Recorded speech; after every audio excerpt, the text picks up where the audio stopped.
My name is Dr. Marina Milner-Volodin, and I am a science educator at the Department of Curriculum and Pedagogy at the University of British Columbia.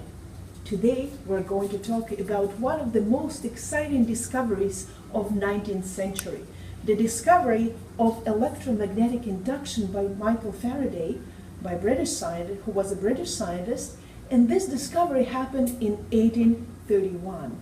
However, in order to understand what happened, let's go 10 years back. Let's go to Denmark, where in 1820, during a regular physics lecture, Hans Christian Ørsted discovered that if you have electric current flowing through the wire, if I were to connect this wire to a battery, an electric current were to flow through it, and I took a compass, the compass would indicate that there is a magnetic field created by this current.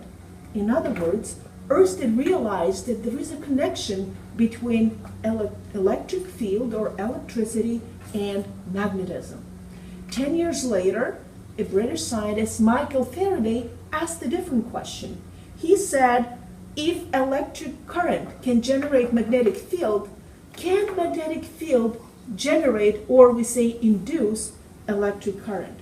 And here is what Faraday had done and what he had discovered.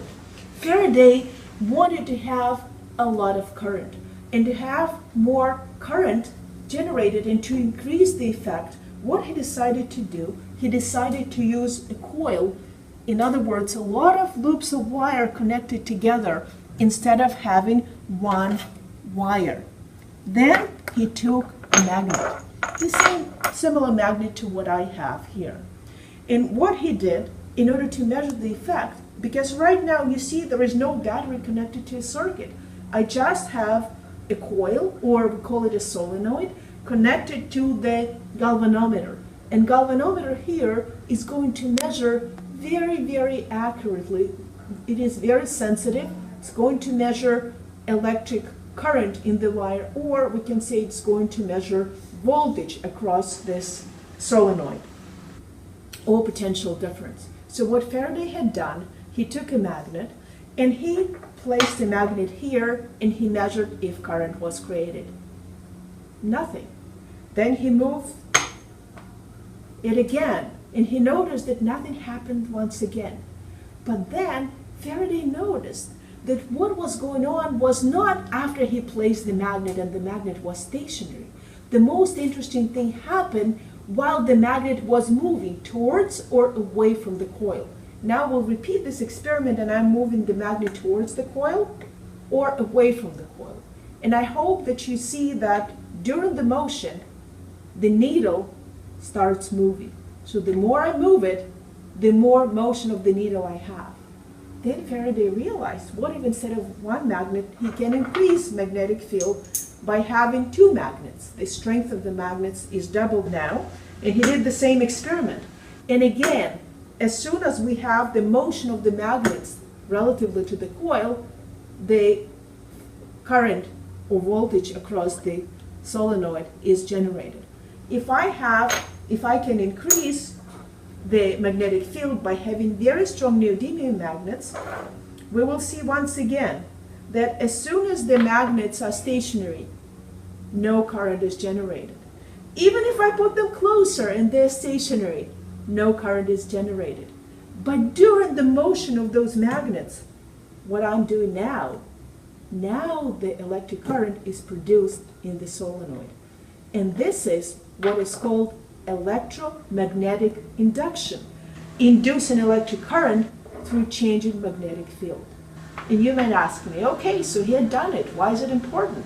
I'll just give you a couple of examples. For example, a lot of you might have seen flashlights that are generated by your own, the energy can be generated by your own hand. So what you do here, you start pressing it here. I hope you can see that you have, it's better to see this way, you can see the coils inside and you can see the magnet. I can start moving the magnet, so the magnetic field through the coils is going to change, and now I'll show you that we can generate electricity by doing that.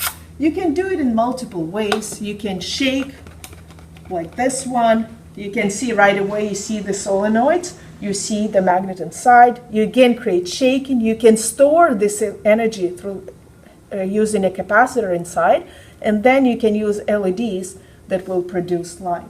And this idea is used all over the place to generate electricity in hydropower plants, in any power plants. As long as you have change in magnetic field through the coils, electric current will be generated in the coils.